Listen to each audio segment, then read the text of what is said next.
The mayor of Baltimore has lent her voice to the hundreds of protesters demanding justice for a 25-year-old man who died in police custody earlier this week. Mayor Stephanie Rawlings-Blake said Friday she wanted answers in the death of Freddie Gray, who died a week after suffering a spinal cord injury while being arrested. The mayor also thanked the demonstrators for being peaceful. Chanting all night, all day, "We want justice for Freddie Gray," hundreds have taken to the streets of Baltimore since Gray's death Sunday. A family attorney told VOA that Gray's spine was nearly severed after police took him into custody April 12.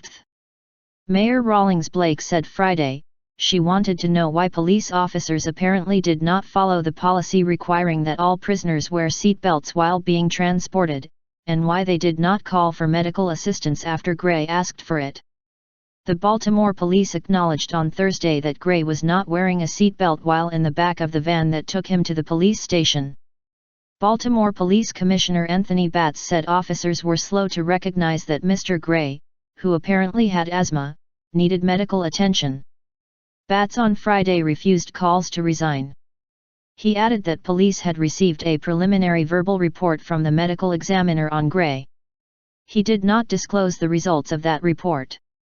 In quick succession on that Sunday, Gray made eye contact with a police officer, ran away, was caught with a switchblade on his hip, and was dragged into a police van. All they said was, "He looked at us, and ran, and then we chased."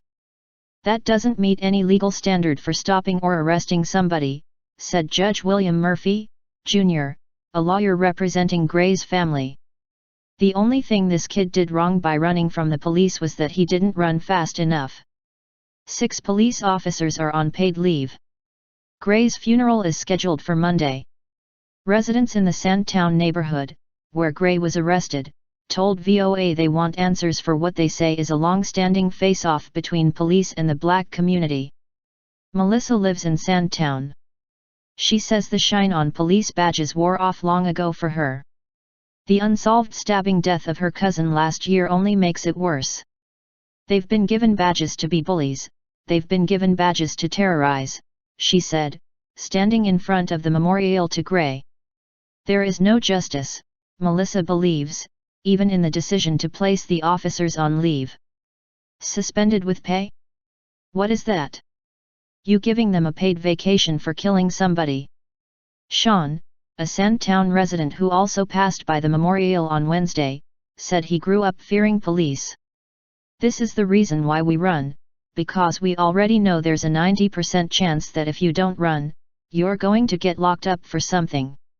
It's sad that we had to take this death, to make publicity for this when we've been talking about this for years," Sean added. The Baltimore Police Department has promised more answers by next week.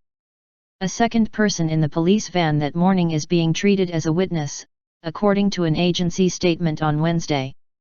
The U.S. Department of Justice announced this week it also will review the case, which follows a string of high-profile police-involved killings that have raised allegations of abuses against minorities around the country. Baltimore residents have held several rallies since Gray's death, and plan to continue protests through the end of the week. "We can't bring Freddie back," Murphy, the family's attorney, told VOA. "But we can use this tragedy as an opportunity and as a stimulus to doing the right thing. Although that wouldn't be a fair exchange for a human life, it would mean that he didn't die in vain."